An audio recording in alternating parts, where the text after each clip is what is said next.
Macbeth wins the war for Scotland, and when he's returning, he and his friend encounter these three witches in the forest. The witches tell him that he is going to become the king of Scotland, the Thane of Cawdor and the Thane of Glamis, which he already is. And then they also tell Banquo that his sons are also going to be the kings of Scotland, one right after the other.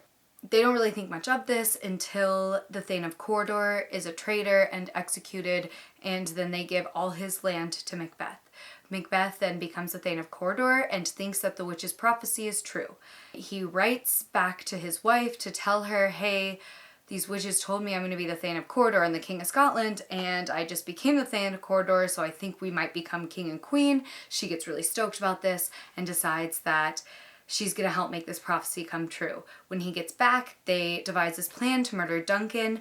Macbeth is really hesitant about it and doesn't think he can do it until he sees a ghostly dagger leading him in the direction of Duncan. He follows it, murders Duncan, and then when Macduff discovers Duncan's dead body, the Macbeths blame it on the servants and say that they had killed them out of loyalty to Scotland.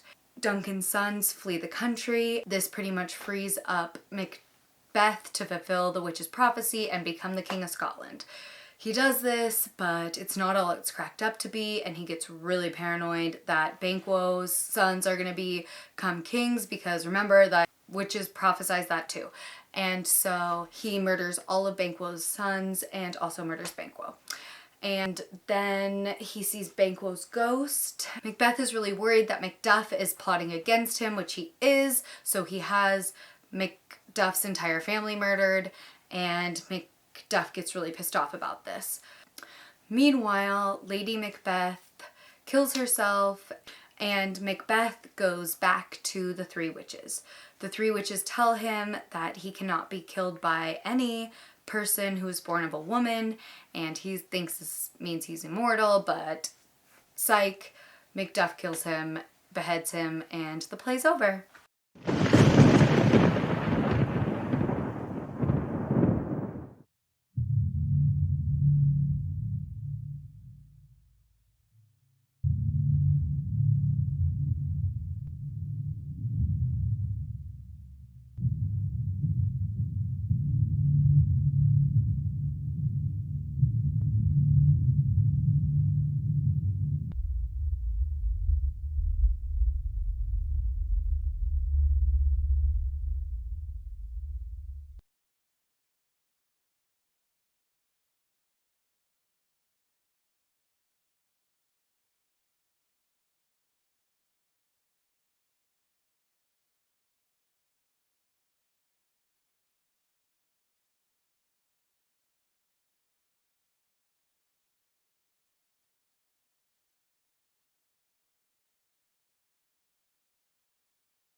She would have died hereafter.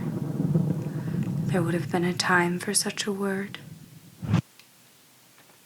Tomorrow and tomorrow and tomorrow creeps at this petty pace from day to day to the last syllable of recorded time. And all our yesterdays have lighted fools the way to dusty death. Out, brief candle.